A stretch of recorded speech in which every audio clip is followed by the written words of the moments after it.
This video is for anyone who has ever felt like they cannot stop messing up, or anyone who feels guilty, ashamed, or inadequate because of something that they've done, something that has been done to them, or something that they just simply cannot break free from.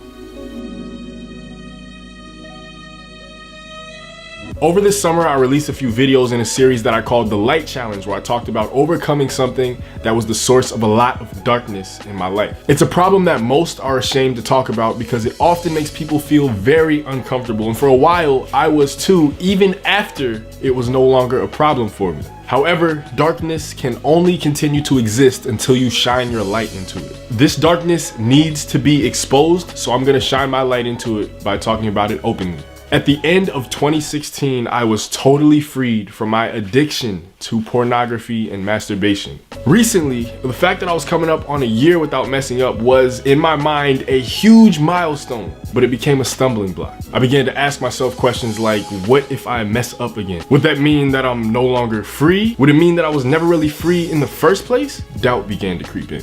That doubt opened up little chinks in my armor, so to speak, that made just enough room for the fear of falling again to creep through. Those doubts and fears slowly became lies that I believed, and temptation became greater until my worst fear came true. I messed up again. But despite knowing that I was totally wrong, this time I didn't feel guilty about it. In the moment right after, I had this fresh revelation that came out of nowhere. God put this one single verse on my heart that totally changed my perspective and eradicated every single doubt, fear, and lie that I had believed and had allowed to creep into my life. He who the Son sets free is free indeed. I had thought of being able to go a full year without messing up as being the ultimate verification for my freedom. When someone is released from prison, they don't know they're free based on how many days they've been released from prison. They know they're free because they were released from prison. They are no longer locked up, and that is it. I would still be trapped in that jail cell if Jesus had not decided to come over and break the lock on the door. Our freedom is not based on how many days we have been free, but simply on the fact that he freed us. But sometimes we let the devil trick us into thinking that we are still locked up. Is the door really broken, or is it still locked? You don't actually want to take the risk of checking the door, do you? Setting off an alarm? Aren't you comfortable in here anyway?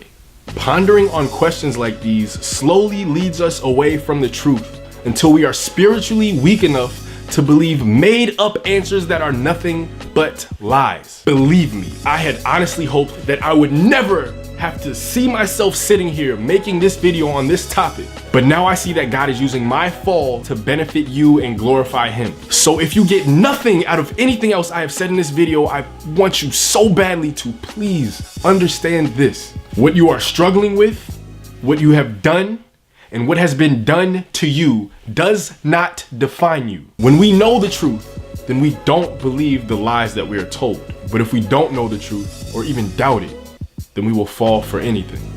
So let me tell you the truth. Your freedom from any addiction, bondage, stronghold, curse, spiritual oppression, shame, abuse, lie that you've been told, anything you've done, anything that has been done to you, or anything that has happened to you in your past, your freedom from those things is not validated based on anything that you have done or accomplished in your own power. Jesus is the only one who can set you free from whatever is going on in your life. If he has already set you free, then you are free, and there is nothing you can do to change that. The lock on the door of your jail cell has already been broken beyond repair. You just have to believe that it is. And once you do, it's your job to get up, walk out, and never turn back. So I want to tell you that even though we cannot do anything to receive his grace, Jesus will freely give it to you if you just ask him to. So receive it, believe it, and begin to walk in the freedom that has been given to you and is already yours. My name's Chad Smith,